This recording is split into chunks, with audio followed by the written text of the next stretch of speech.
मानव रक्त से संबंधित कुछ महत्वपूर्ण प्रश्न और उनके उत्तर हिंदी में दिए गए हैं। 1. रक्त क्या है? रक्त एक तरल संयोजी ऊतक है जो शरीर में ऑक्सीजन, पोषक तत्व, हार्मोन्स और अपशिष्ट पदार्थों को एक स्थान से दूसरे स्थान तक ले जाने का कार्य करता है। 2. रक्त के मुख्य घटक क्या हैं? रक्त के 4 मुख्य घटक होते हैं। 1. प्लाज्मा, ये रक्त का तरल भाग होता है और इसमें पानी, प्रोटीन, ग्लूकोज, आयरन, हार्मोन आदि होते हैं। 2. लाल रक्त कोशिकाएं, ये शरीर में ऑक्सीजन का परिवहन करती हैं। 3. श्वेत रक्त कोशिकाएं, ये शरीर की प्रतिरक्षा प्रणाली का हिस्सा होती हैं और संक्रमण से लड़ने में मदद करती हैं। 4. प्लेटलेट्स, ये रक्त का थक्का जमाने में मदद करती हैं, जिससे घाव भरने में सहायता मिलती है। 3. लाल रक्त कोशिकाओं का मुख्य कार्य क्या है?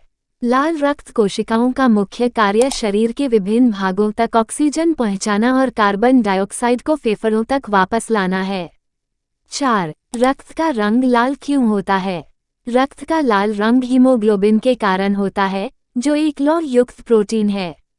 जब हीमोग्लोबिन ऑक्सीजन के साथ मिल जाता है, तब ये लाल रंग का हो जाता है। 5. श्वेत रक्त कोशिकाओं की भूमिका क्या है? श्वेत रक्त कोशिकाएं शरीर की प्रतिरक्षा प्रणाली का हिस्सा होती हैं और शरीर को बैक्टीरिया, वायरस और अन्य रोगजनकों से बचाती हैं। 6. मनुष्यों में कुल कितने रक्त समूह होते हैं? 4 मुख्य रक्त समूह होते हैं, ए, बी, एब और ओ।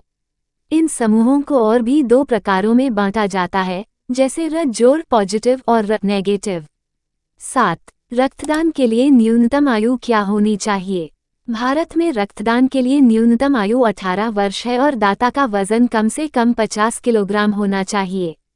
8. रक्त में हीमोग्लोबिन का सामान्य स्तर क्या होता है?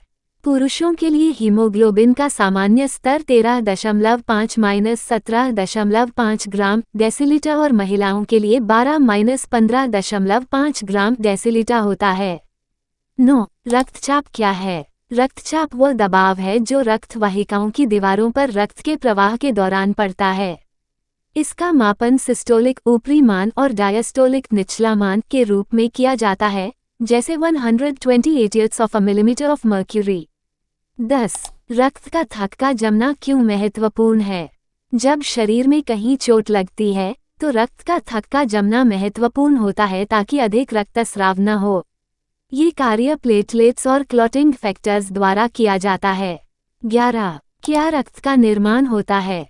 हाँ, रक्त का निर्माण अस्थि मज्जा में होता है, जो लाल रक्त कोशिकाएं, श्वेत रक्त कोशिकाएं और प्लेटलेट्स बनाती है। 12. हीमोग्लोबिन की कमी से कौन सी बीमारी होती है? हीमोग्लोबिन की कमी से अनीमिया हो सकता है, जिसमें शरीर को पर्याप्त ऑक्सीजन नहीं मिलती और व्यक्ति को थकान, कमजोरी और सांस लेने में कठिनाई हो सकती है। 13. रक्त परीक्षण क्यों किया जाता है? रक्त परीक्षण का उपयोग शरीर में स्वास्थ्य समस्याओं की जांच करने, रोगों का पता लगाने, विटामिन या पोषक तत्वों की कमी जानने और इलाज की प्रगति की निगरानी के लिए किया जाता है। 14. रक्त समूह कैसे निर्धारित किए जाते हैं? रक्त समूह आबो प्रणाली और र फैक्टर के आधार पर निर्धारित किए जाते हैं। यह इस बात पर निर्भर करता है कि आरबीसीएस की सतह पर कौन से एंटीजन और प्लाज्मा में कौन से एंटीबॉडी मौजूद हैं। 15. क्या सभी रक्त समूहों को एक दूसरे को दिया जा सकता है? नहीं, सभी रक्त समूहों को आपस में नहीं दिया जा सकता। और रक्त समूह को